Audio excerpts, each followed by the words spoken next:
What's up, average dad fans? Welcome back to another video, and today I'm excited because it's time to start really talking about the Oppo Find N5 slash OnePlus Open 2. Let's go.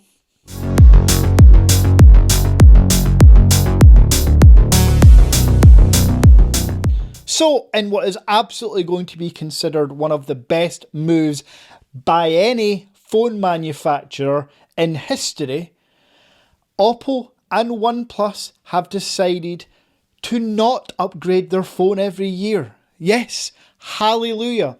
As an absolute tech addict, even I am saying yearly is probably not worth it.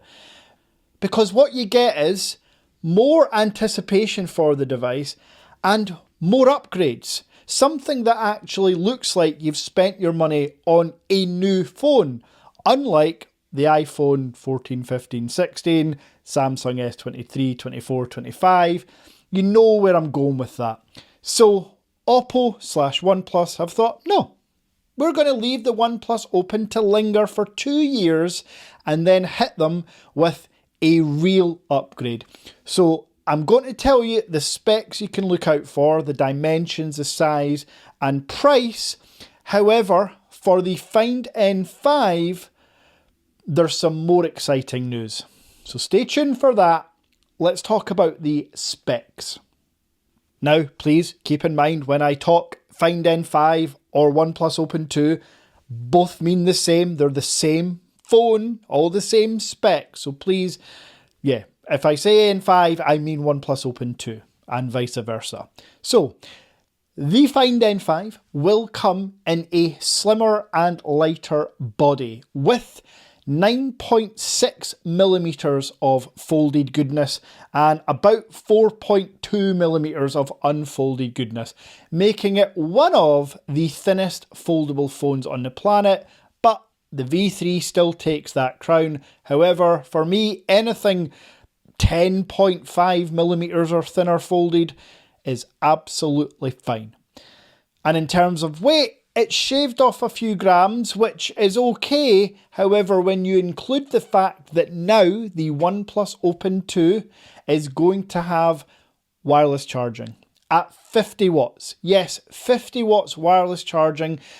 One of the biggest drawbacks of the OnePlus Open, in fact, one of the only drawbacks, if I'm being entirely honest, of the OnePlus Open slash N5 was no wireless charging. That has been remedied and they've managed to keep the weight down and even shave off a couple of extra grams, which, you know, we could all do with every now and then. I see the comments.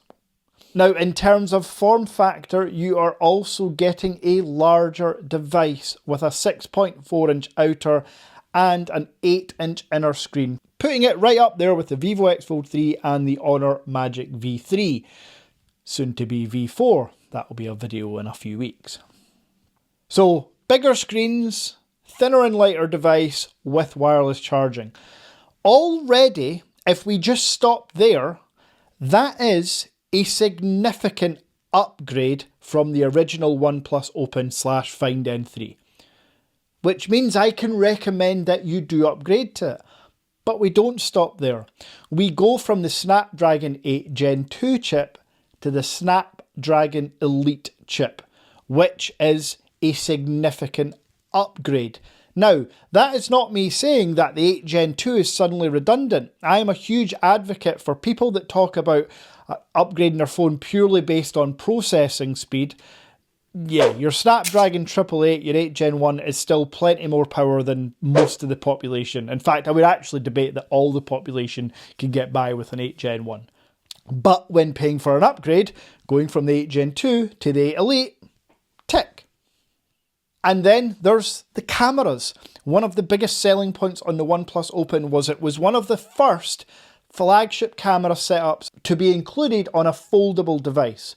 Well, those cameras have only got better. The sensors have got larger, the megapixels have stayed the same at 50, but as mentioned, the sensors have got bigger. There's a potential for a variable aperture lens in the main, but I don't think OnePlus or Oppo will do that. We'll just have to wait and see.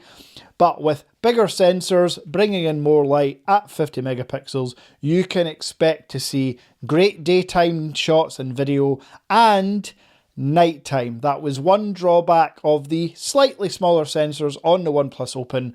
Nighttime shots weren't fantastic. Now it will be a 3x optical zoom with 6x hybrid, just like on the OnePlus Open, but with a better sensor.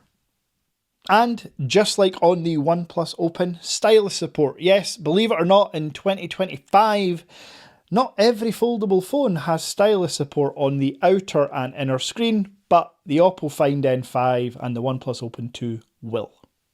And in terms of other hardware, obviously it's going to have UFS 4.0 storage, it's going to have DDR5X RAM with a minimum of 16 gigabytes. It's also going to have fantastic triple speaker spatial audio like on the OnePlus Open, but hey, maybe better with some tweaks, who knows.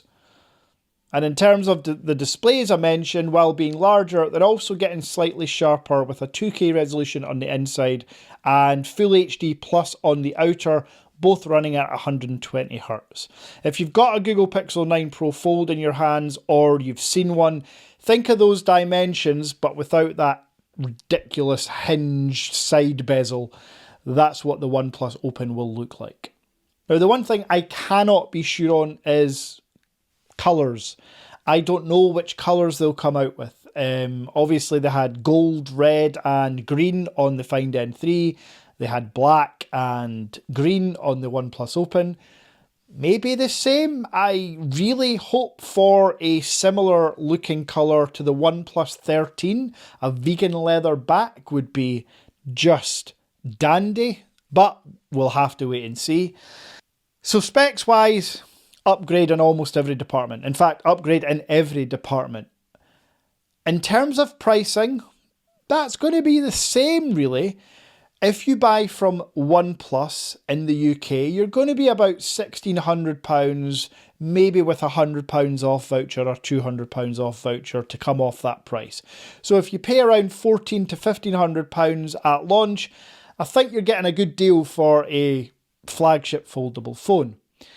However, if you're willing to buy the Find N5, you can take another £100 or £200 off that price for the global version. So the price of that will be more like £1,400, maybe even a bit less, when I stock it on the Average Dad Tech store. And as far as the OnePlus Open 2, there is a delay. I hate to add some negativity into this super positive video, but I'm just keeping it real with you. The proposed release date of end of Feb / beginning of March has now been pushed back. I hope I am wrong. This is just what I'm reading and hearing through the grapevine. We're looking more towards end of March, beginning of April for the OnePlus Open 2. However, the Find N5, which by the way, just to remind people, the Find N3 was the OnePlus Open Apex Edition they released last year. It had that security chip with the VIP mode. Well, the Find N5 will also have that for a cheaper price, and it is being released in February. You will see, and I will do a video obviously, the Oppo Find N5 on the Average Dad Tech store within a matter of weeks. So there we have it. The way the phone looks, the specifications, the price, and the loose release date. If I was putting money on it, I would say that the N5 will release on the 24th of February, there or thereabouts. And the OnePlus Open 2 will be, I don't know, whatever the last Monday in March is, or first Monday in April. So, are you excited for it? Have you been holding out for the OnePlus Open 2 or the Find N5 like I know a lot of people are? Let me know in the comments. And if you haven't already, sorry, I have to ask, smash subscribe. Please understand, I am a man of my word. You all know this. If I reach 100,000 subs by Christmas Day 2025, I will give away 5 phones. That could be 5 OnePlus Open 2s if that's the phone you choose. So, if you've enjoyed this video, you can all smash the like button, and I'll be back soon with a hell of a lot more content because February is upon us, which means more new phones. Until next time.